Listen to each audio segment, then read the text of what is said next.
pirates, boats, seafaring. So we say and so we do. There's none set sail with finer bears. Greetings and welcome to another exciting lecture in geomorphology. That's right, we're continuing on with coastlines today. And we talked last time about the processes that shape coastlines. Now we're going to be talking a little bit about the spectacular landforms that are created along coastlines by waves and other types of geologic processes.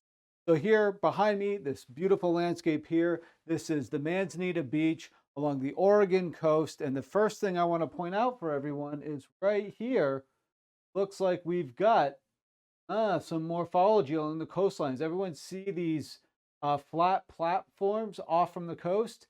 Yeah, that's the first thing I want to talk about today as we kind of dive into our investigation of these landscapes. How do we make these types of features? So here is that same platform that you saw in the distance right there. So this is the Google Earth image of the Manzanita coastline. So the town of Manzanita right around here.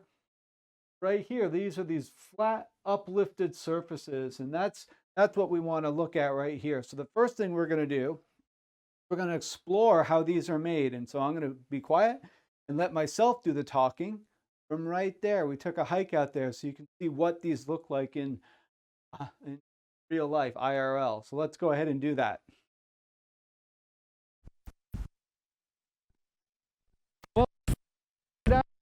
It's a little bit windy. Hopefully the wind noise isn't too bad for you. Haul me over to the lookout here.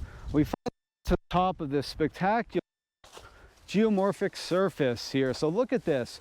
Paul, spin the camera around real slowly and show everyone how flat the top is that we're walking on. Does everyone see that? Look at this. So we are quite a ways above the ocean. Spin around again, show everyone how far down to the ocean that is. Look at that. We are several hundred feet above the ocean, and we are on this big, broad, flat surface that clearly has been created by some sort of geomorphic processes. And actually, the key to this landform is we can look at how these are formed today. So I'm going to grab the camera from Paul for a sec here and spin it around one more time. And everyone look over there. Does everyone see? I'm going to get kind of close to the cliff here, hopefully not too close. That down there is Short Sands Beach. And at the base there of the cove, there is wave action that is eroding and creating a flat bedrock surface right along the margins of the cove there. That is a wave cut platform where you have the wave action that planes off the bedrock and cuts a flat surface at sea level. So what's this one doing so much above sea level? We're on an uplifted wave cut platform.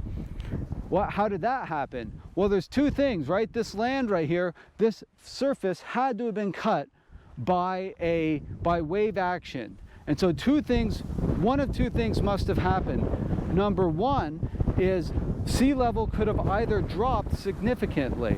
And so if the sea levels used to be much higher and then you've had a decline in sea level, then that could produce this landform. Another alternative is instead of sea level used to be higher, this land could have been lower. And that's likely the case along an active tectonic margin like the Oregon coast, is that we've had mountain building and uplift that has lifted this landform that was previously at sea level. And we end up with this essentially abandoned wave cut terrace. And these are very prominent along the coastline. Let's look at the bedrock here. Look in at the bedrock. And another key here that we're not just standing on a flat layer. Look at the dip of the bedrock. Does everyone see that? We've got steeply tilting beds here. Very, very steeply tilting beds. And so the wave action planed these off this flat surface regardless of the underlying geology in terms of the structure of the beds, the orientation of the beds. All right, so we finally have answered our mystery of what these flat landforms are that we saw in the distance. This is a spectacular example of an uplifted wave cut platform. All right, cut.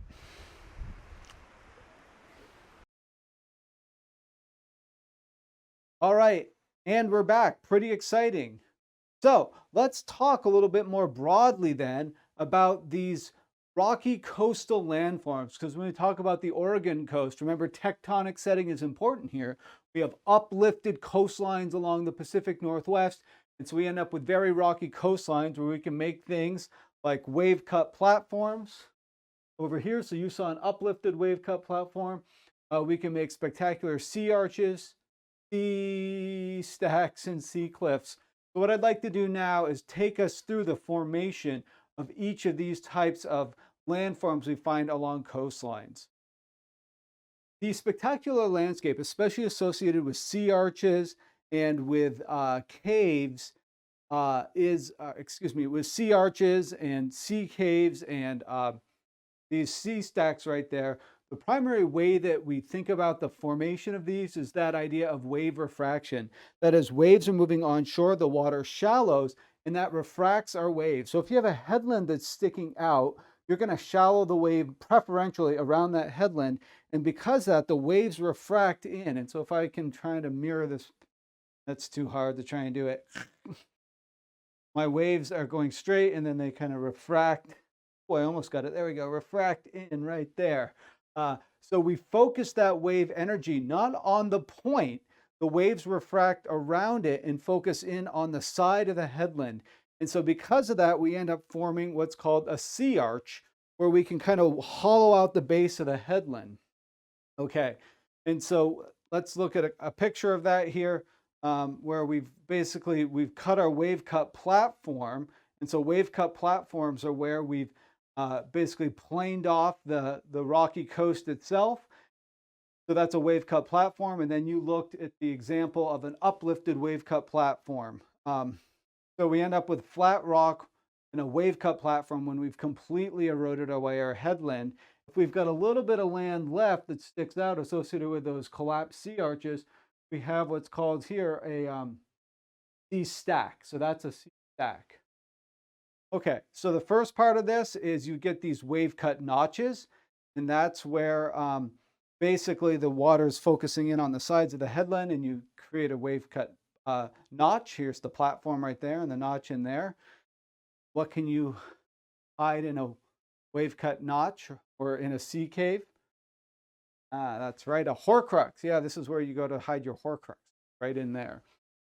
Okay, as we continue that erosion on both sides, we can end up hollowing out that cave on both sides and create what's called a sea arch. So sea arches here are where you've basically just eroded on both sides and make that beautiful arch. As you can guess, this is a highly unstable situation right here, and these are prone to collapse.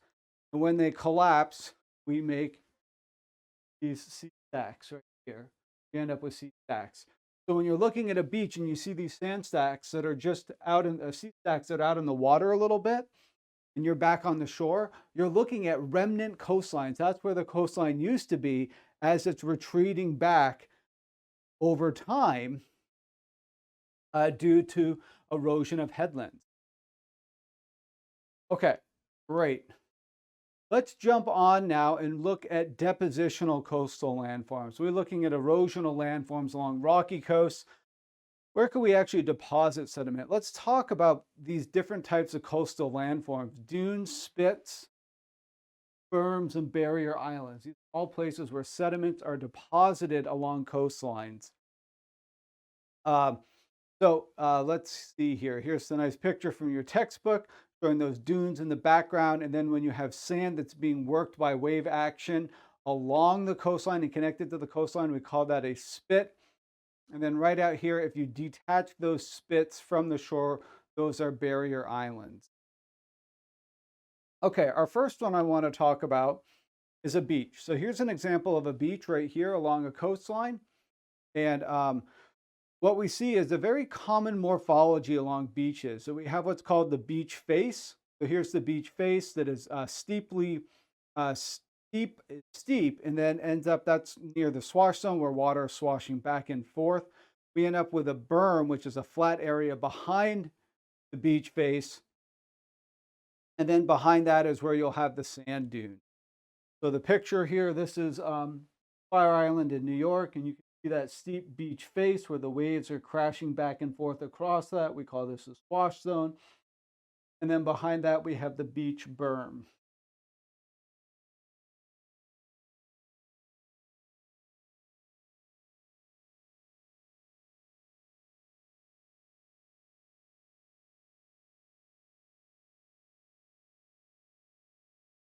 Okay, let's now look at the actual zones in terms of the morphology we see along a beach, going from out at sea, moving back onto the shore. Let's start first here. If we go offshore, we end up with the dunes, the dune system. That's where you get sand that's being blown off the beach and then being worked into dunes. Those can be vegetated, and those are on the back of the beach. Those are at high elevation, and they can get quite high as those dunes accumulate sediment. Behind that are what we have are relatively flat surfaces that connect the dunes to the beach. We call this the backshore. These are very high berms. And then here's another flat berm behind it, which is the active beach berm today. And as we move across the beach zone, we move into where you're getting consistent wave action and waves that are forming the zone. So below the berm, we have that beach face, and we can break that into what we call the swash zone, and that's where water is kind of swashing back and forth, associated waves that are being pushed on shore, and so you end up with a steep face associated with that. So we call that the swash zone. Generally, we're seeing this at high tide. This is at high water levels, and then at low tides, we basically drop that, and we can expose these longshore bars. These are bars of sediment that are actively being moved during high water and deposited at high water. So these bars are exposed at low tide, and we move in this low tide area where we're working the sediment from the swash zone to what's called the breaker surf zone. That's the breaker surf zone on the backside here.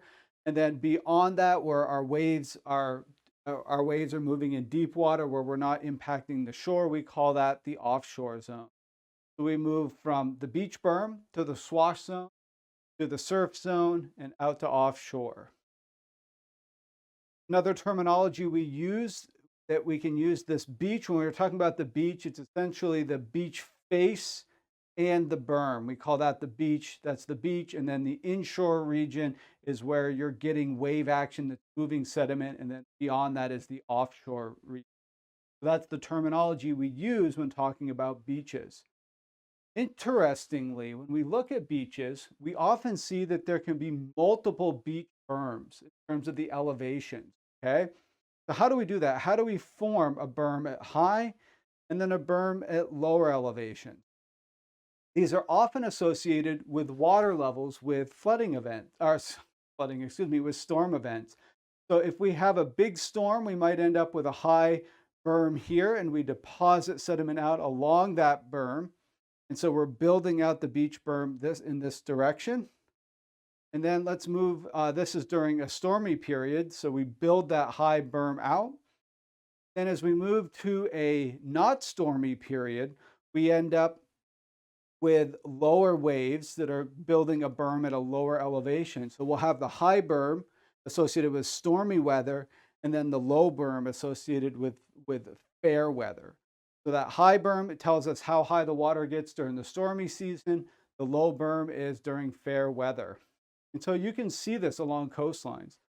Flip over here. So what we're looking at in the pinkish purple salmon, I guess salmon color, this is the beach coastline. I get over there. There we go. Associated with the stormy weather. So we get slightly higher berms, and then you get a profile associated with that. And then during fair weather, we end up with a second berm that's a little bit lower in elevation right here. So the high weather berm is, and the fair weather berm below that. Hi everyone, welcome back to the beautiful Oregon coast, where I want to introduce you to a very, very important and common coastal landform, and that is the beach zone. So beaches are one of the most dynamic landforms, not only in coastal geomorphology, but in all of geology. And the reason for that is because we have a huge supply of readily erodible material and a constant high energy transport force that is the oceans. So there are the oceans that are producing waves as we have wind blowing over the ocean water. And so as that wave energy is pushed towards shore, we get significant sediment transport. And so right here we're standing in the swash zone of beaches. This is the first of the onshore zones. And we're about at high tide right now, a little bit. And so we're kind of at the high tide mark. And this is very classic of a beach environment. Does everyone see that we have this slope here leading up to this flat bench on the top? So this is the active swash zone of the beach. And so what we have here is essentially, I should stand up on it. This is our fair weather beach berm. So this is the berm closest to the ocean that should be just above the high water mark. And then you walk down that berm across the swash zone into the offshore zone. And what you would likely see if we were to go out at high tide is there would be a bar of sediment out where we have at low tide, where we would have sediment deposited as well. And so how does this work? Well, we have all that wave energy that entrains sediment along the base of the ocean floor and pushes it on floor. And look how dirty that water is. Everyone see that? Just how absolutely covered with suspended sediment that water is. Okay, excellent. So all that wave energy transports sediment up the swash zone, and then notice what happens to this water. Some of it rolls back down the swash zone, but because sand is so porous, that some of the water just infiltrates down into the sand. And so you have much less erosional potential as the water is moving back down the face as opposed to when it's coming in. So in fair weather times, we always preferentially dump sediment on the swash zone here. And so we get preferential movement of sediment on shore. Does everyone see that right there? Look at all that sediment in the water. And see all that bubbling? That's the water sinking down into the highly porous sandy sediment. Paul's taking a little run in the water as we're recording this video. So this is kind of classic fair weather day-to-day sedimentary processes along beaches. Now, interestingly, does everyone see that if we go back up behind here, if we walk up onto the beach berm, this builds out over the fair weather season. There's a secondary berm that is farther back. And I'm walking back there now. Does everyone see we're walking across this? And as we get up here, we're going to get up to a secondary berm right back here. And notice there's a bunch of logs and stuff up on here. This is our storm weather berm. So during the stormy season, we're going to have much more wave energy, much larger waves pushing sediment onto shore. And so we end up with a secondary berm that is above our fair weather berm. And what happens is the fair weather berm will be eroded out during the stormy season and produce this higher berm. And then during the more fair weather, we build back that lower berm again. So seasonally, we get this change to the coastlines as we have a stormy season with a higher berm, and then a fair weather season with that lower berm. And this is kind of what we're used to seeing, because we oftentimes will go to the beaches during that fair weather time during the summers. So this is our fair weather berm going back down again, going back across the swash zone, all the way down to the active breakers and shoaling zone down in the ocean. So again, beaches, one of the most dynamic landforms in all of geomorphology. And that becomes a huge problem because we often like our beaches and we like them where they are. And so we're used to beaches and where the location of the water, where the beach is in a very particular place. So we see a lot of coastal beach rejuvenation programs that are focused on trying to add sediment back to beaches that gets eroded away. And so one last view there at these waves coming in. Does everyone notice here the streaks of color along the beach as well, as we get different movement of the denser black grains, the more mafic grains that are denser, and those often only move during by a little bit higher energy.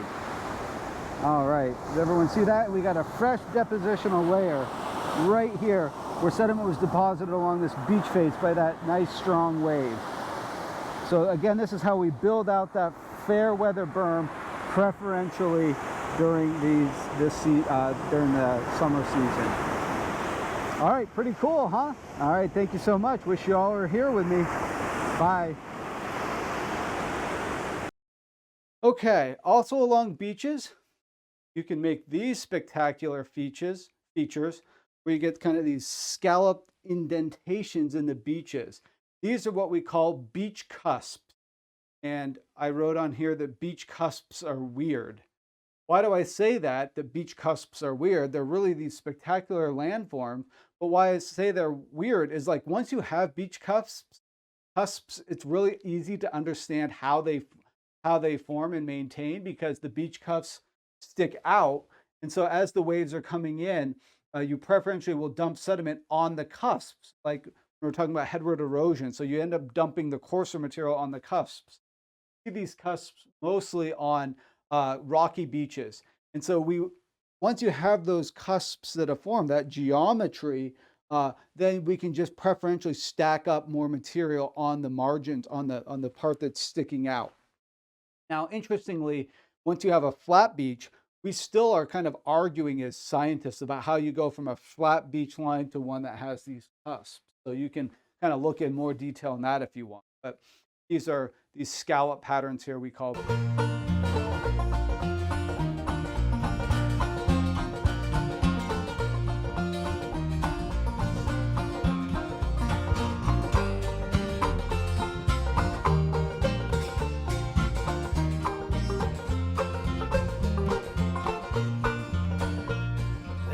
Okay, moving on, another spectacular feature we see associated with sediment deposition are what are called spits. And so sand spits are depositional features. These are where we just have a sediment that's being moved along associated with littoral drift, longshore drift that dumps sediment out. And so this is a spit, and all that is sand that's being transported by longshore drift. Oftentimes what we'll see is that spits are curved. They hook around to the side. This way, there we go. Hook around like that. We call that a recurved spit. And so how you end up with that kind of this tail flipping around on the side of these things is associated with wave refraction. As you get to the end of the spit, the water closest to the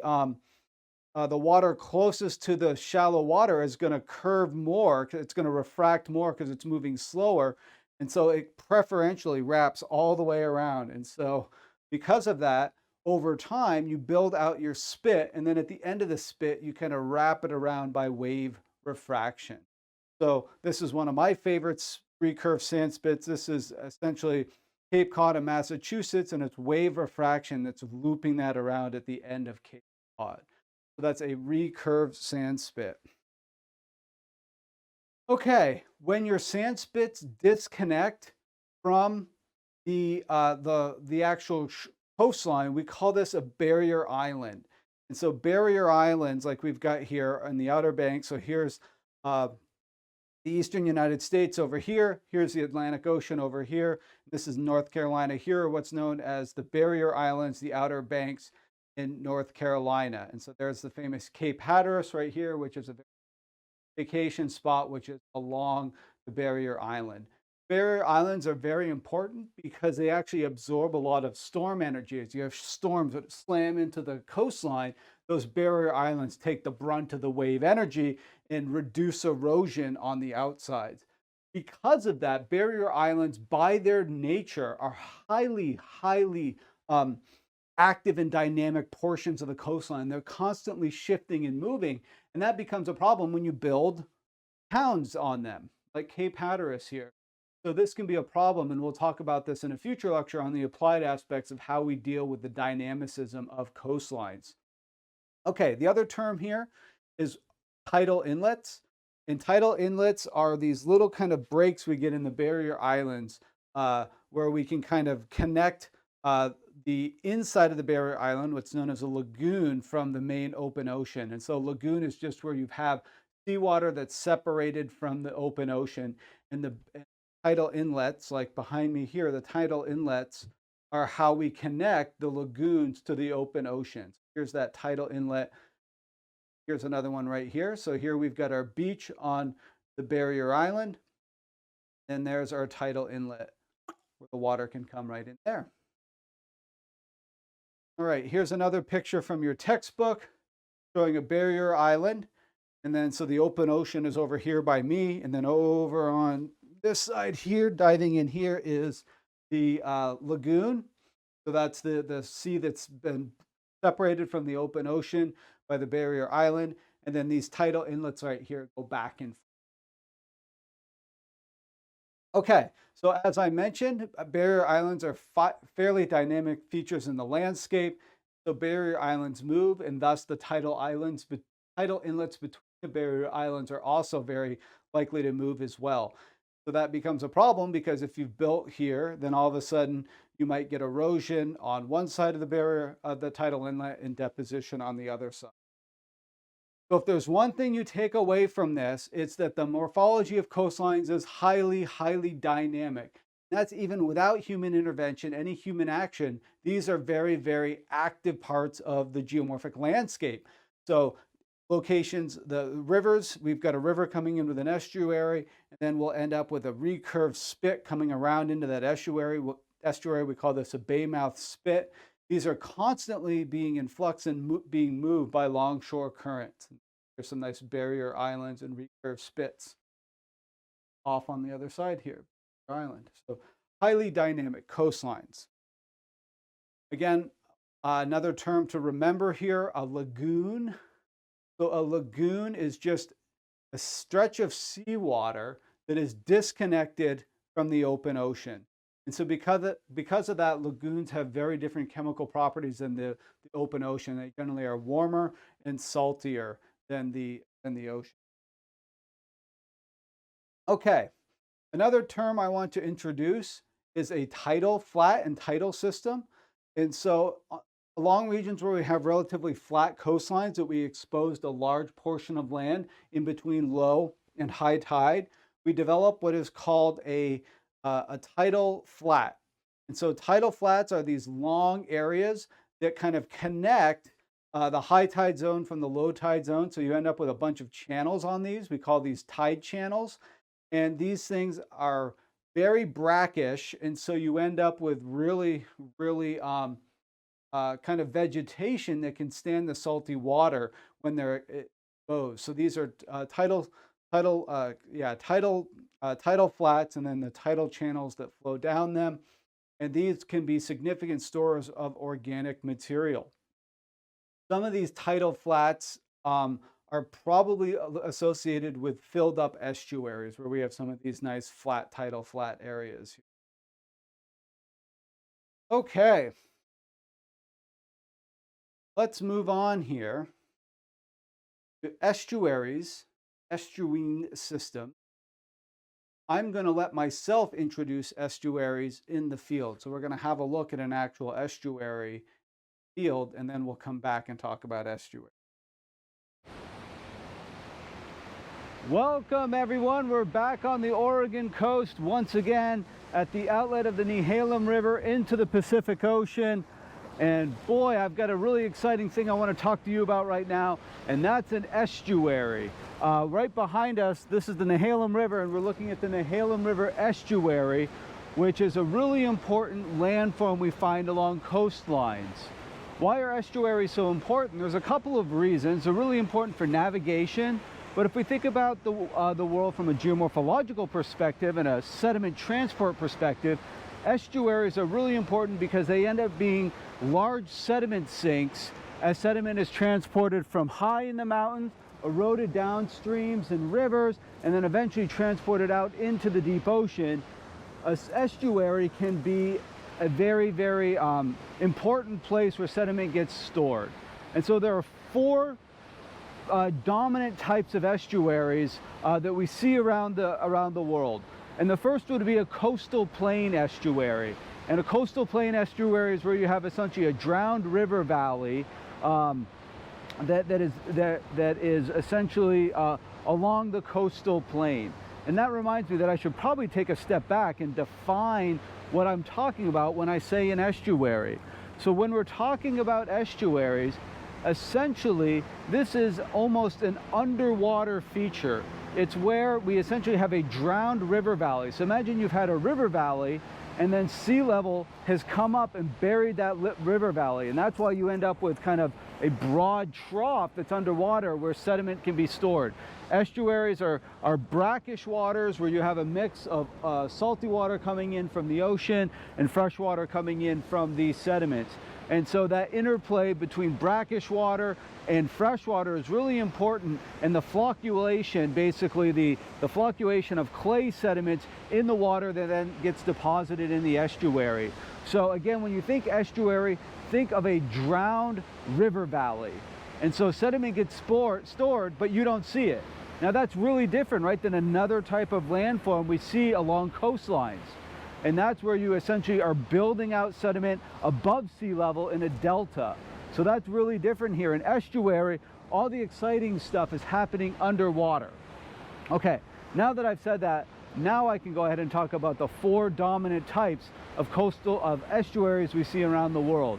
The first is going to be that coastal plain estuary, where you have a large kind of river system that has been drowned and it's along a big, broad, flat coastal plain. Not here. This is not a coastal plain estuary. Think about the Chesapeake Bay in the mid-Atlantic on the East Coast. That would be a classic example of a coastal estuary, or excuse me, a coastal plain estuary. Another type of estuary would be a tectonic estuary, where you've had essentially down dropping or uplift of the mountains that leaves you with a large void space, accommodation space where sediment can be stored. That'd be a tectonic estuary. Another one that you've probably seen beautiful pictures of in places like New Zealand would be a fjord. And so a fjord is a drowned glacial valley. And so they have those really, really steep walls and really, really deep water. So that would be a fjord. This is not a fjord clearly right here. What we're looking at here is a bar-built estuary. And so we have lots and lots of sediment, and we'll fly you through here on Google Earth so you can see the extensive sandbars both to the north and the south of the Nehalem estuary here. So this is a bar-built estuary. These are where we have lots and lots of sediment. And so oftentimes bar-built estuaries occur where you've essentially filled up the estuary and there's not that much space for sediment. And so because of that, a lot of sediment actually moves out onto the coastal system and doesn't get stored in the estuary. This is really, really common in the Pacific Northwest along the coastlines. Another great example would be just to the north of us, up in Astoria, where the Columbia River meets the ocean. That would be another filled estuary where you get a lot of sediment and sediment transport along the coastlines because these estuaries are really full. One of the reasons that these estuaries are full, you can kind of see behind you. We have the Oregon Coast Range, and so we have really, really steep terrain, really mountainous terrain just behind on the continent. And so we have very, very high sediment loads and rapid uplift of the mountain ranges, which make it very easy for these estuaries to fill up and produce and create the sediment that you see smeared out now along the coastlines. So estuary is the take home here in the Pacific Northwest, a classic bar-built estuary on the Nehalem River. Excellent. Any questions? Cut. Okay, so we're back. We've talked about estuaries. I just want to highlight the pictures from the textbook showing the different types of estuaries. This is that coastal plain estuary. So a coastal plain estuary are where we've essentially have a river valley that's been drowned. And so again, think about when you have low ocean levels, the rivers go further out into the sea and you develop a river valley. And then when the sea level comes back up, you bury that river valley and we drown it. And so the Chesapeake Bay system in the eastern United States is a great example of a coastal plain estuary associated with a drowned river valley. Another type of estuary, another one I talked about are these fjords. And that's where when we had lower sea levels again, we had giant glaciers come down out of the mountains and carve these beautiful U-shaped valleys. And then once the glaciers melt out, sea level comes back up. You drown that U-shaped valley and you make a beautiful fjord, as we see here. So great places to see fjords. Today would be like New Zealand, Fiordland in New Zealand. Okay, bar-built estuaries are estuaries that are associated with recurved sands or sand spits and bar barrier islands at the mouths of rivers. So this would be a bar-built estuary. This was the example I showed you from the Nehalem River on the Oregon coast.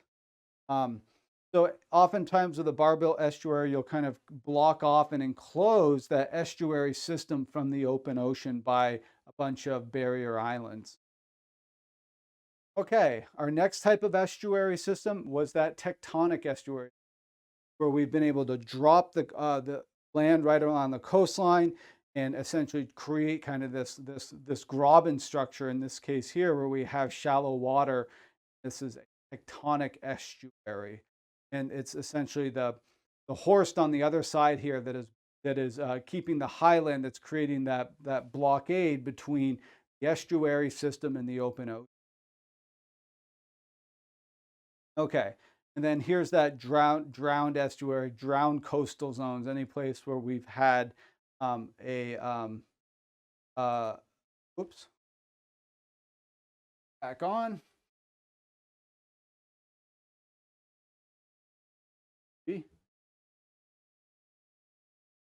There we go. And we're back. That drowned estuary system where we've had a former river valley that's been completely drowned. Okay, the other term I want to introduce, our final topic for today, are deltas. And deltas are where you have a river that meets a standing body of water like a lake or the ocean. And in this case, we actually build up sediment above the ocean, above the water level, and build out sediment. So that's a delta. So these are in those more passive landscape, or in these passive margin landscapes where we don't have a lot of accommodation space to bury all that sediment coming out of the rivers. So if we think about a delta, here's a delta that's dumping out right here. We can think about the stratigraphy within a delta, and we can there's different types of deltas out there, and in a sedimentology class you can go into great details, but the one I want to highlight, our typical model we think of when we think of deltas is a Gilbert type delta. And so if we look at a Gilbert type delta, we have three types of sediments associated with them. Called the top set beds on the top, foreset beds in the middle, and then the bottom set beds on the bottom.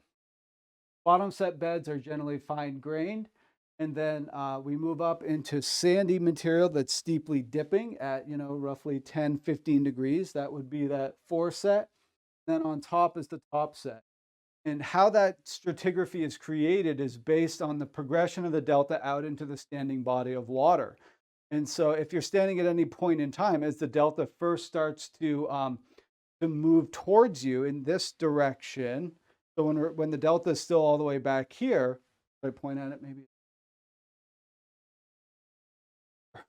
We'll start here. If you're in this is this point in time where the delta is coming from this direction towards you, you end up with the stuff that's dumping off the flat face of the delta first. Those are the bottom sets, and then as the delta front, the face of the delta moves past you, you end up with the foreset. And then once the delta's past that point in time, you end up with the top set moving across the top of your foresets. So bottom set, foreset, and top set associated with the progradation of a delta into that standing body of water. So probably one of the most famous deltas in the world is the Nile Delta, which has that perfect triangle shape, which is why we call these guys delta to begin with, that nice triangle shaped delta. In geomorphology, we generally kind of differentiate our deltas into three types of deltas. A delta that's dominated by river sediments, we call that a river-dominated delta, versus a tide-dominated delta, a delta morphology that's dominated by the tides, and then finally a wave-dominated delta that's dominated by waves. So a river-dominated delta like the Mississippi River has lots of these distributary channels and sediment just kind of flowing out everywhere. So that would be river-dominated delta. A tide-dominated delta, end up you'll end up having multiple distributary channels that are kind of all flat.